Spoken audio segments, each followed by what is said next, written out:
안녕하세요. 반갑습니다. 한국인재인지학연구소의 손승태 대표입니다. KHD를 활용하여 채용하는 것에 대해서 지금 공부를 하고 있습니다.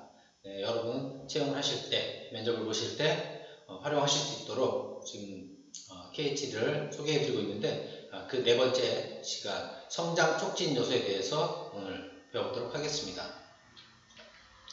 성장 촉진 요소라는 것은 직원이 채용이 됐을 때 회사에 들어와서 일을 배워가거나 또한 그 일의 숙련도를 높여가고 또 점점 이렇게 성장해 가는 데 있어서 필요한 5가지 요소를 정리한 것입니다.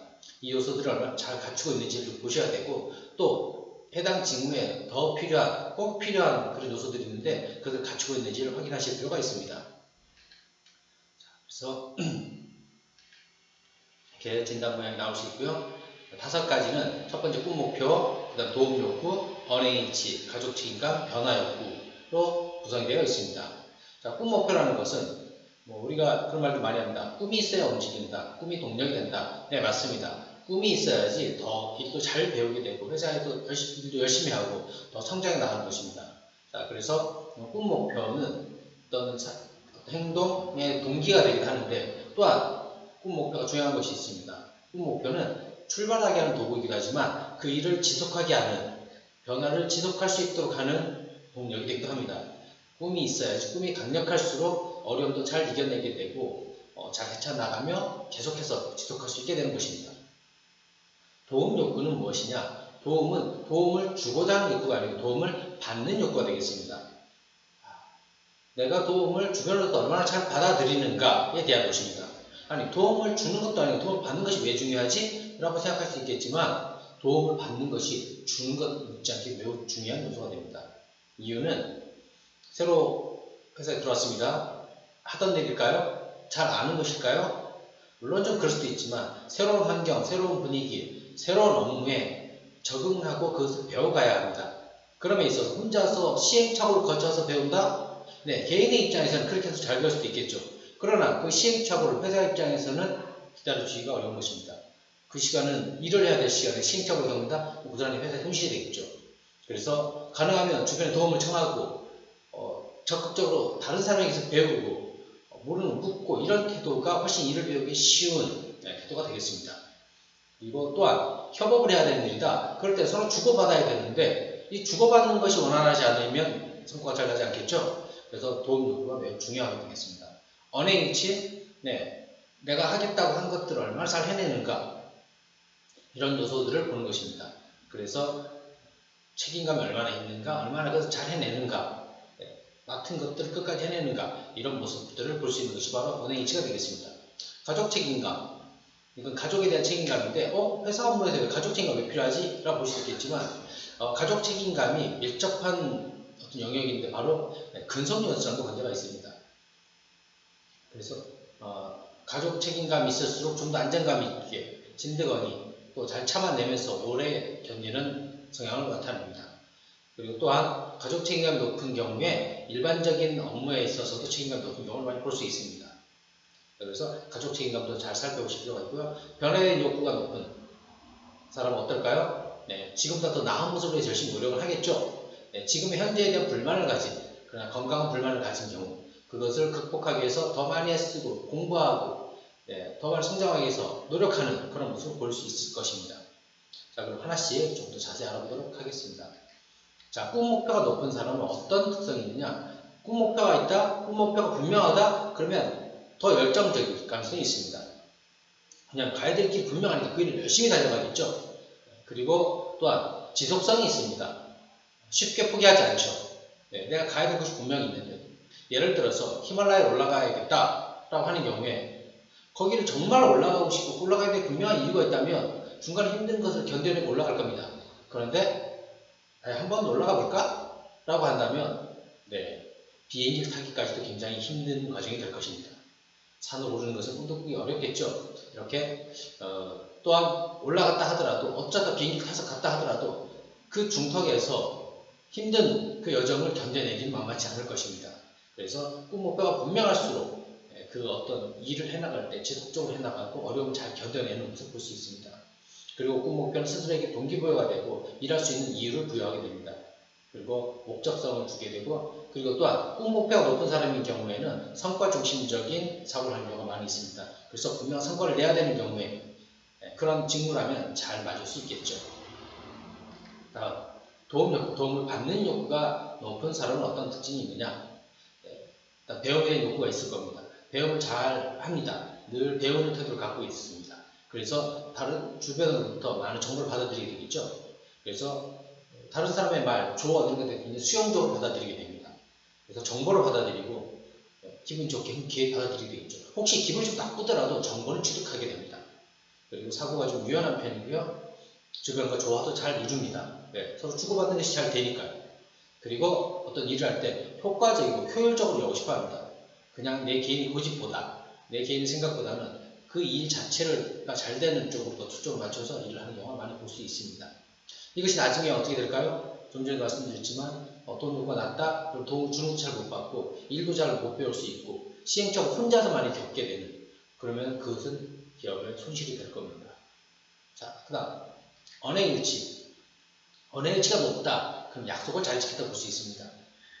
뭔가 하기로 했던 약속이 있다, 그럼 그것을 웬만하기보다 무조건 해내려고 하는 그런 모습을 보여집니다. 또한 책임감이 높은 모습을 볼 수 있습니다. 왜? 내가 뱉은 말을 지켜내니까요. 그것은 책임감으로 나타날 수 있겠죠. 그리고 실행력이 좋습니다. 뱉은 말은 그냥 합니다. 그냥 빈말만 뱉는 것이 아니고 그것을 해내는, 실행해내는 모습을 많이 볼 수 있습니다. 그리고 마감이 꼭 필요하면 마감 짓는 일을 잘 해내며, 또한 결과를 분명히 내야 되는 일들을 잘 해내는 그런 모습을 볼 수가 있습니다. 언행일치가 나타나면 어떻게 될까요? 약속을 하거나 아니면 그가 하겠다고 한 것들, 계획한 것들을 잘 못 지켜낼 가능성이 있기 때문에 분명히 지켜야 되는 일들, 마감이 분명한 일들, 또한 해야 될 일, 정확히 무조건 해야 될 일이 있다. 그럼 이 부분을 꼭 살펴보실 필요가 있습니다. 자, 가족 책임감이 높다는 뜻은 어떤 모습으로 나타나냐? 좀 진득하고 우직한 모습으로 나타납니다. 쉽게 흔들리지 않습니다. 쉽게 일희일비하지 않습니다. 소위 쉽게 사표를 던지지 않습니다.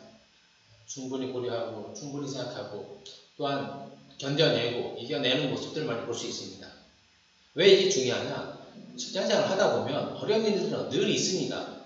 그리고 그 어려운 일들은 정말 본질적인 문제가 아닌 경우가 많이 있습니다. 그러나 순간적인 기분에 욱하거나 이런 모습을 통해서 개인도 손해가 되지만 조직도, 기업도 손해가 될 수 있겠죠. 근데 이 가족 책임이 높은 경우에는 이런 즉흥적인 행동, 돌발 행동들에 대해서는 좀 안정감을 갖고 있다고 볼 수 있습니다.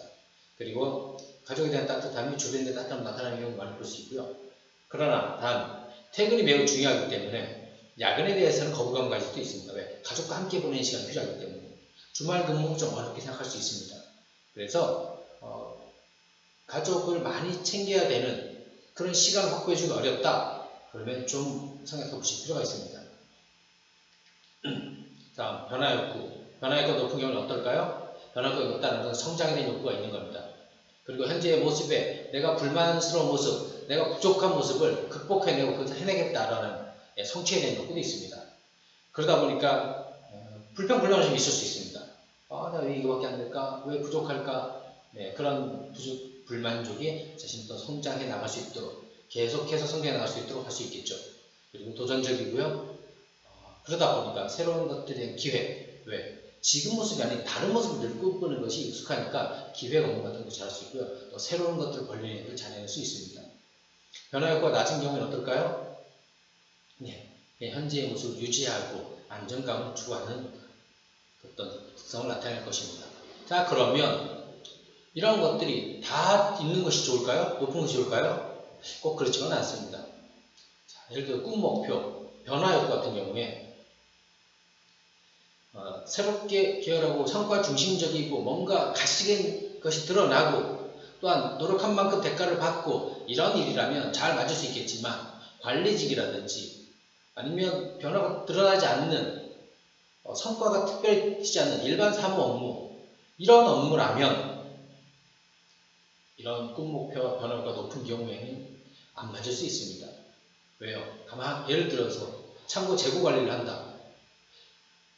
내 역량이 특별히 발휘되는 것 같지도 않고 내가 열심히 한다고 티가 나는 것 같지도 않고 또한 내가 뭔가 눈에 띄는 성과를 보여줄 수도 없고 그런 일이라면 스트레스를 받게 됩니다. 그래서 그런 경우에는 꿈 목표나 변화가 낮은 경우가 더 적절할 수 있습니다. 또한 도움 욕구는 혼자 해야 될 일이다. 좀 다른 사람과 협업이 별로 없고 스스로 해결하고 스스로 자기 공간도 뭐 예를 들어서 혼자 있는 공간이다. 이런 경우에 도움 욕구가 크다면 스트레스를 받겠죠. 이럴 때도 오히려 낮은 경우가 나올 수도 있습니다. 가족 책임감을 말씀드렸죠. 야근이 많고 주말 근무가 많은 경우에는 가족 책임감이 낮은 것이 훨씬 도움이 될 수 있습니다.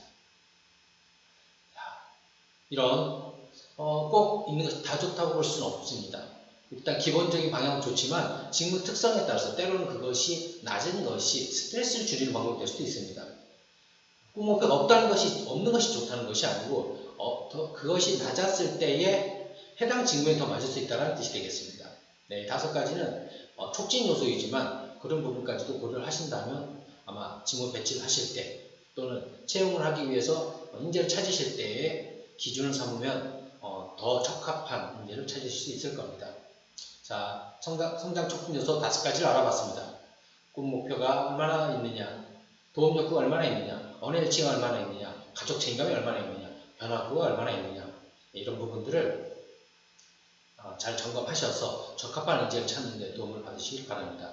이 부분에 있어서도 인재 기준을 설정하실 때부터 잘 정리를 하셔서 기준을 세워보시면 채용하시는 데 도움이 되실 겁니다. 자, 이제 우리가 앞에서 직무 유형에 대해서 배워봤는데 직무 유형과 성장 촉진 요소와 연결성이 있습니다. 예를 들면 이런 것이죠.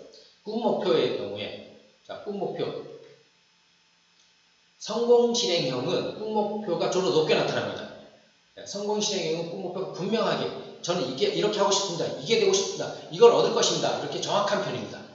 그래서 성공 실행이다. 그럼 꿈 목표가 높게 나타나겠구나 라고 생각해 볼 수도 있습니다.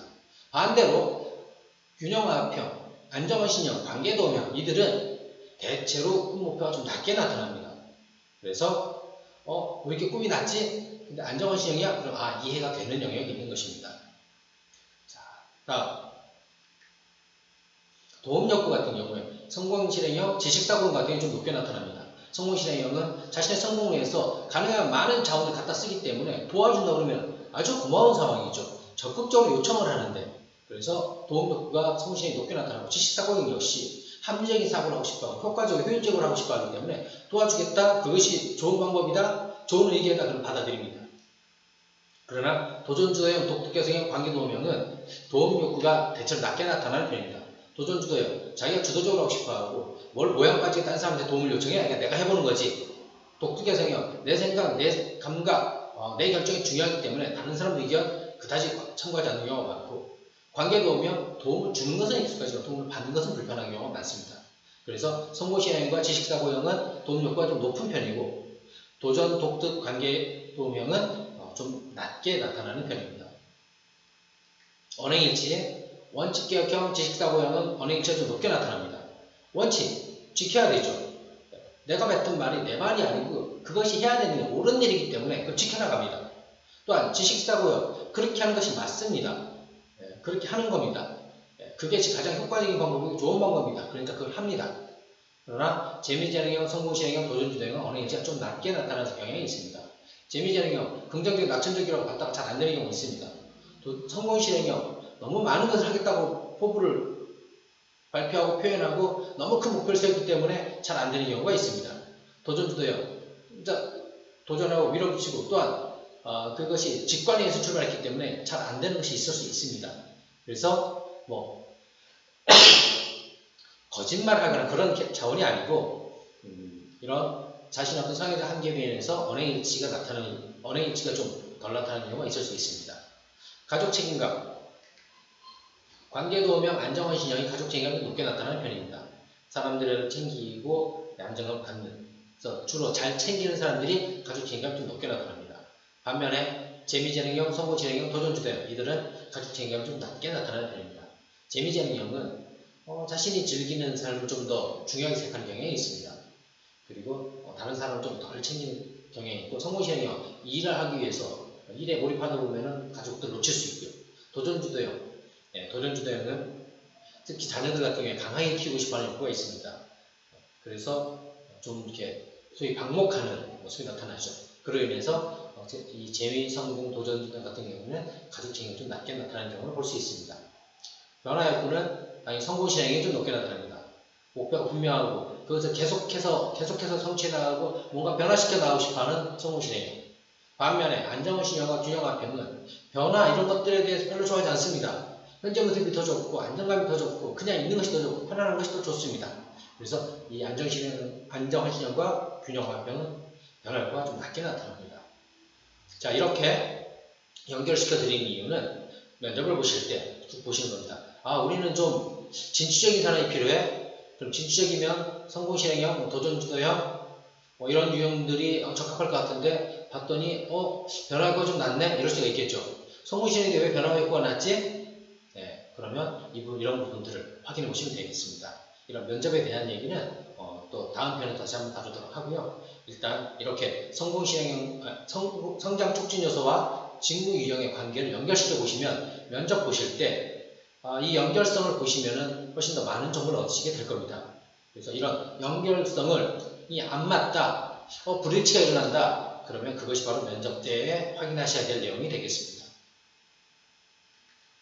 네, 성장 촉진 요소에 대해서 5가지를 쭉 알아봤습니다.